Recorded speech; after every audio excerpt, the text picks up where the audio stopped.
les yogis, je m'appelle Manon Bergeron, je suis enseignante et yoga thérapeute. Aujourd'hui, on va voir la stabilité et le bien-être dans la posture. Patanjali a écrit 3 asanas dans les Yoga Sutras qui concernent les postures. Donc, si ça vous intéresse de savoir qui est Patanjali, j'ai fait une petite vidéo que vous trouvez dans la vidéothèque, la page Facebook. Elle est aussi sur la chaîne YouTube de Yoga Santosha et dans le studio virtuel sur mon site web. Et si vous préférez lire, alors j'ai tiré un article de la vidéo que j'ai publié sur mon blog sur le site web de Yoga Santosha. Et donc, Patanjali dit dans l'aphorisme 2.46, qui est probablement l'aphorisme le plus connu et le plus cité, Sthira Sukham Asana. Et il décrit ce que c'est que la posture. Asana, c'est la posture en sanskrit. Il y a la racine as qui est rester, s'asseoir, être établi dans une position. C'est donc la base, le fondement, et c'est aussi l'exercice corporel quand on fait une pratique de yoga. Et selon Patanjali, l'asana, c'est la combinaison des 2 qualités de sthira et sukha. Donc, dans le premier aphorisme, Patanjali définit l'asana. Dans le deuxième, il nous explique un peu la méthode. Et dans le troisième, il nous raconte quels sont les fruits qu'on peut récolter si on pratique les asanas avec les 2 qualités de sthira et sukha. Alors, sthira, c'est la qualité de stabilité, de fermeté et de vigilance. On parle de stabilité physique et aussi la régularité du souffle. On parle de fermeté mentale, de vigilance intérieure, c'est-à-dire d'être en présence à soi-même, de faire attention à l'instant présent. Sthira est donc à l'opposé de l'agitation physique ou mentale. Sukha, c'est l'aisance, c'est la qualité du bien-être, de l'aisance et du confort. C'est aussi le plaisir, la joie, ce qui rend heureux. Et donc, c'est l'opposé de la souffrance et de la douleur. Et pour illustrer le concept des 2 qualités de sthira sukha, Patanjali renvoie à une image de la mythologie indienne. Et l'histoire raconte que Ananta, le roi des serpents, flottait sur l'océan et son corps était en spirale pour former le lit du dieu Vishnu. Et ses 1000 têtes étaient au-dessus de Vishnu, comme un parapluie, et au-dessus de la tête repose tout l'univers. Et donc, Patanjali nous dit que l'asana, la posture, doit être comme Ananta. Elle doit être agréable et confortable, sukha, comme pour servir de lit. Et elle doit aussi être assez stable et ferme, sthira, pour soutenir tout l'univers.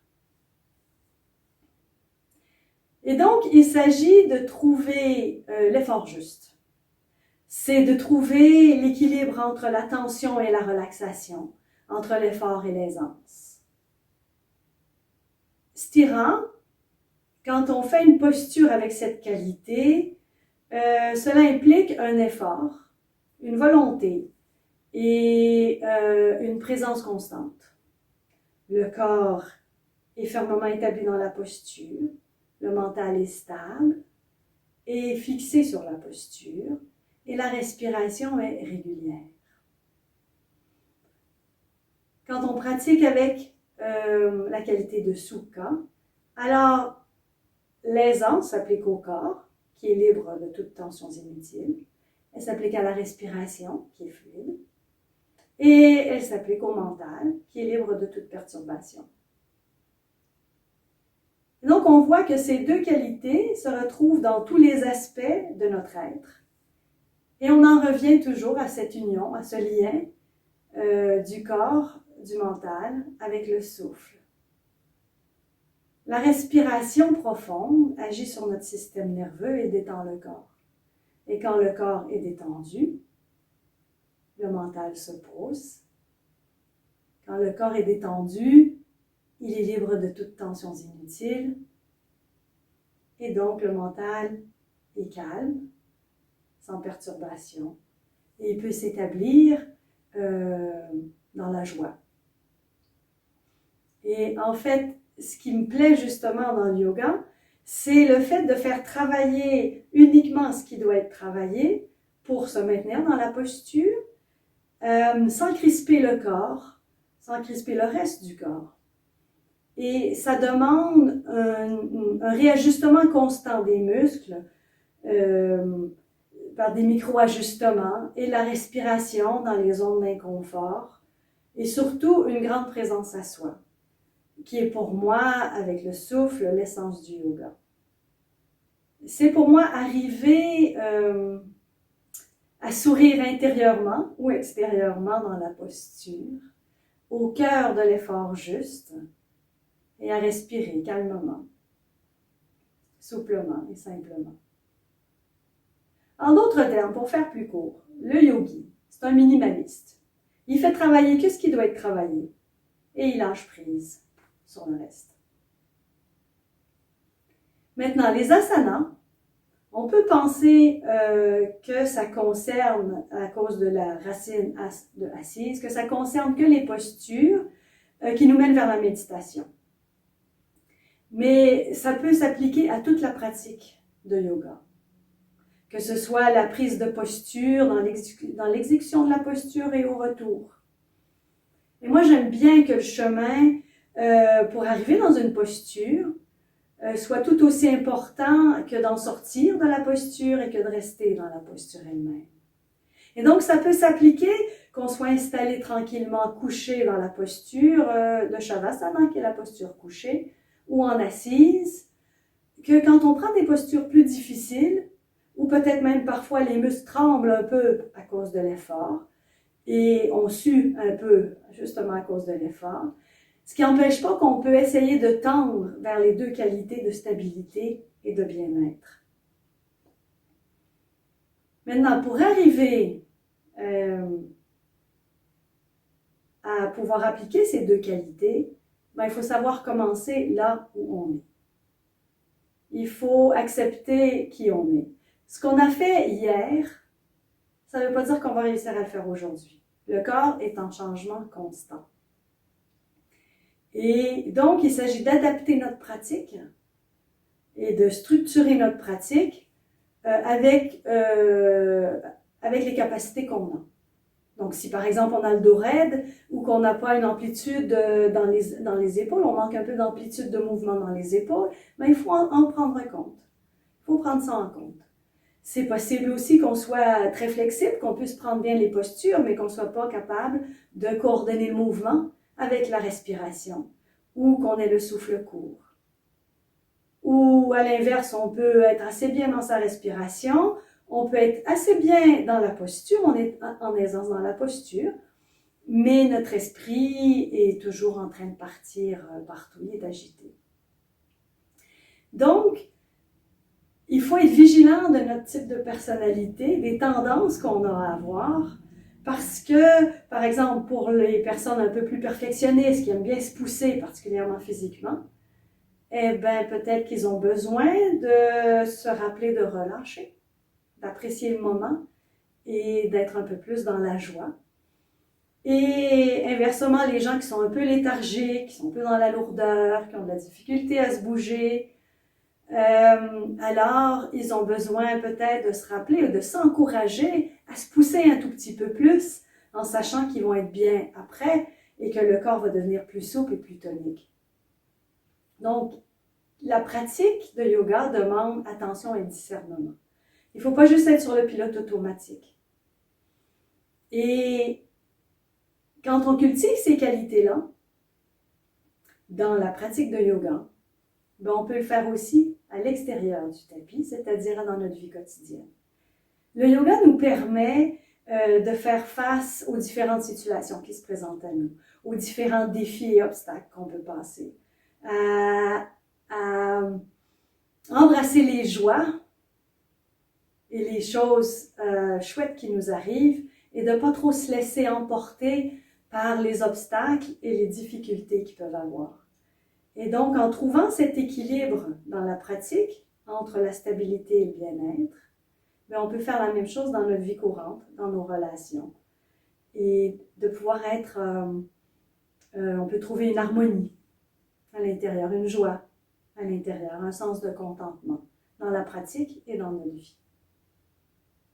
Et je vous dirais que, justement, il faut se poser les questions. Et moi, en tant que professeur, par exemple, je me pose parfois les questions quand j'enseigne. C'est important comme professeur de voir si on est justement dans la stabilité, dans le bien-être, dans cette fermeté et dans cette aisance quand on enseigne.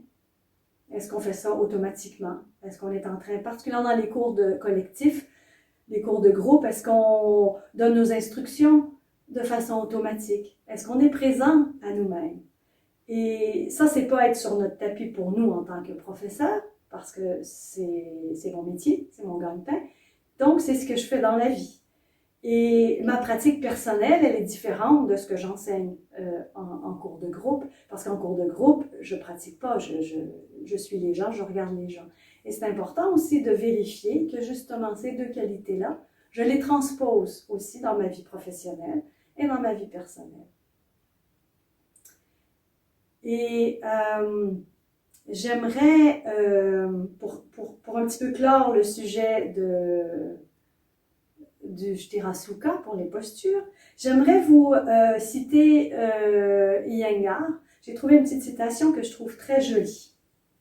Et je vais vous la lire. « Quel que soit l'asana pratiqué, dit-il, il devrait l'être avec une sensation de fermeté, de stabilité et d'endurance dans le corps, de bonne volonté dans l'intelligence de la tête et de conscience et de joie dans l'intelligence du cœur. C'est ainsi que chaque asana devrait être compris, pratiqué et ressenti. Faire un asana devrait être une expérience qui nous nourrit et nous illumine. » Le yoga, c'est quelque chose qui est vécu de l'intérieur. Donc, la première étape est la plus importante et parfois la plus difficile à faire au quotidien. Reste de dérouler notre tapis et de commencer notre pratique en sachant qu'elle va nous apporter de la joie, qu'elle va nous apporter le calme et l'harmonie. Parce que le yoga, c'est chouette. Et même si ça dure que quelques instants pendant toute la pratique, même si on arrive à avoir ces qualités que quelques secondes, ben c'est déjà ça de prix. Et ça peut nous apporter la joie, parce que le yoga apporte la joie. Alors, ce qu'on va faire maintenant, c'est qu'on va faire un petit exercice. Et on va le faire debout.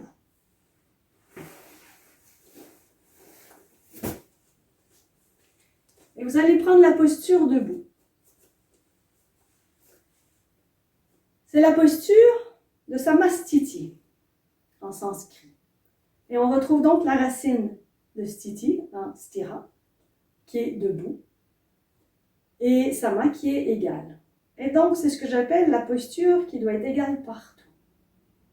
Samastiti, c'est la posture où on revient après chaque enchaînement debout, après chaque posture debout. C'est une posture d'alignement, de correction, de verticalité, si je peux dire.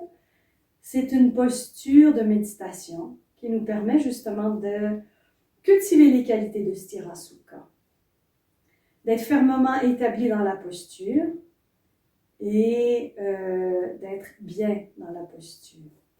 Et donc, on commence par placer physiquement la posture. Donc, vous allez sentir vos pieds.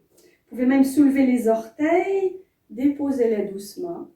Vous pouvez faire la même chose avec les talons. Vous les soulevez légèrement, vous les déposez de façon naturelle. Et vous tournez vers les pieds. Sentez les points de contact des pieds. Sentez le poids bien réparti dans les pieds. Puis vous poussez le sol. Vous poussez sur le sol avec vos pieds et déjà ça enclenche un certain tonus dans les jambes. Et donc, les genoux peuvent remonter légèrement. Il ne faut pas crisper, hein? Il ne faut pas bloquer les genoux. Simplement, ce mouvement de remonter toute la structure pour l'allonger le plus possible, de bas jusqu'en haut. Et donc, il y a du tonus léger dans les jambes aussi, pour que vous sentiez vraiment cette base. Et il y a le bassin se place. Pour retrouver un petit peu l'équilibre, on peut bouger d'avant en arrière. Mettez le poing en avant, mettez le poing en arrière. Balancez sur les côtés aussi. Et essayez de trouver cet équilibre. Là où le bassin se place dans l'espace, enfin se pose sur le corps, si je puis dire. Vous sentez la colonne s'ériger. Et donc, on met un peu de tonus dans le plancher pelvien. On remonte légèrement le périnée. Et déjà, juste ce mouvement-là de contraction, mais c'est une contraction légère, c'est juste un peu de tonus, fait remonter déjà les abdominaux vers le haut, du bas vers le haut, et ça fait monter la poitrine, ça fait ouvrir les épaules, et ça fait monter, ériger la colonne. Et donc, il y a du tonus dans la posture. Et vous rentrez légèrement le menton. Reculez-le légèrement pour allonger la nuque. Mais voyez-vous, le Shtirasukha, c'est la fermeté sans la rigidité. Et c'est le confort, l'aisance sans la mollesse. Autrement dit, vous n'êtes pas ici comme un piquet, un petit soldat, et tout pris. Là, vous n'êtes pas en aisance. Vous êtes peut-être très très ferme, peut-être trop rigide, justement, cette rigidité. Et donc, à partir où vous avez tendance à très bien faire les choses et à pousser et à être jusqu'ici, à vous allonger indéfiniment, ben, peut-être qu'il faut laisser un tout petit peu de la structure. En gardant ce qui doit être travaillé pour maintenir le dos, pour maintenir la structure. Et si au contraire, vous avez plutôt tendance à être un peu mou et que être debout droit pour vous, c'est être un peu comme ça, relâché, alors peut-être enclencher un peu plus de tonus dans le périnée, poussez dans les pieds, donnez-vous de l'énergie à partir des pieds et remontez.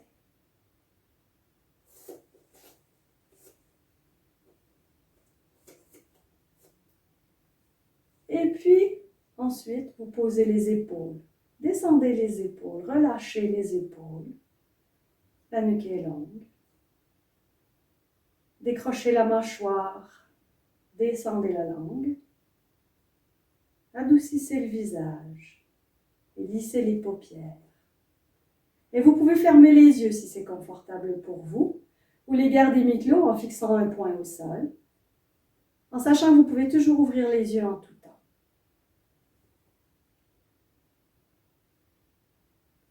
Et donc la posture se place. Vous essayez de vous agrandir. Prenez votre espace. C'est une posture que j'appelle majestueuse. Vous êtes des personnes majestueuses et il n'y a pas de raison de ne pas le penser. Et donc, on se tient. On se tient dans l'espace. Vous sentez la base est solide. Vous sentez cette stabilité. Et l'aisance. Parce que vous créez de l'espace entre chaque vertèbre, entre chaque côte. C'est un peu comme si on était un trait d'union entre terre et ciel.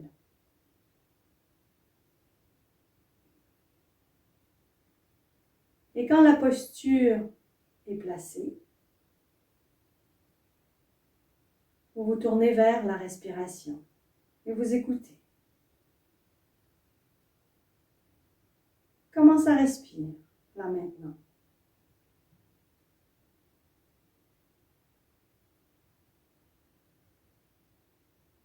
Et où est-ce que ça respire?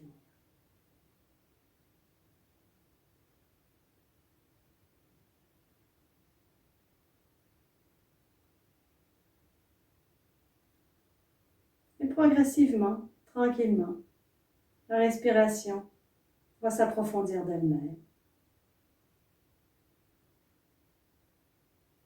Et comme vous êtes vigilant, vous êtes toujours en train de vérifier, de réajuster le corps pour qu'il se maintienne dans sa structure, dans sa verticalité, dans son équilibre. Mais vous mettez assez d'aisance pour relâcher les épaules et retrouver votre centre.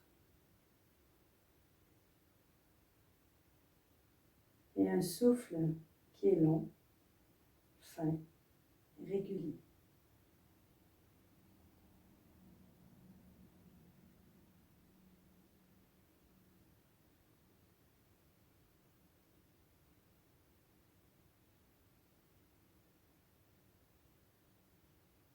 Puis vous voyez comment vous vous sentez là maintenant.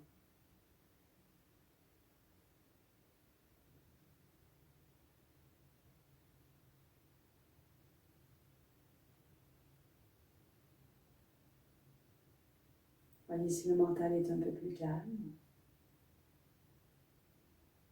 Si vous avez envie de sourire intérieurement dans la posture ou extérieurement.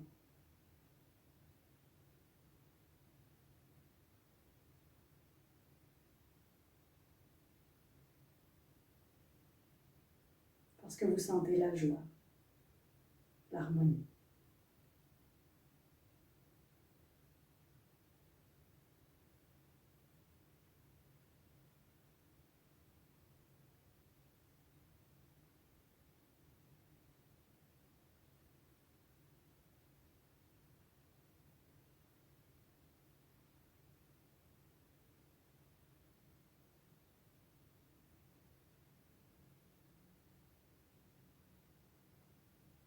Et si le mental part, c'est OK. C'est le propre du mental de partir vadrouiller. Alors vous le ramenez à ces deux qualités dans la posture de Samastiti. Vous sentez la stabilité et le bien-être, la joie, l'harmonie.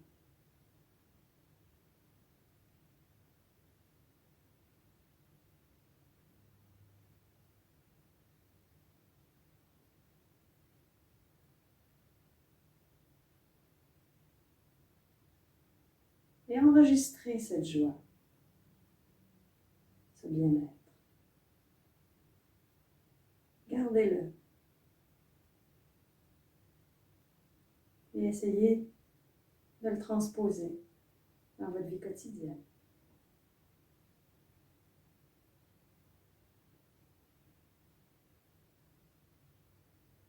Je vous remercie d'avoir été là aujourd'hui. Namasté.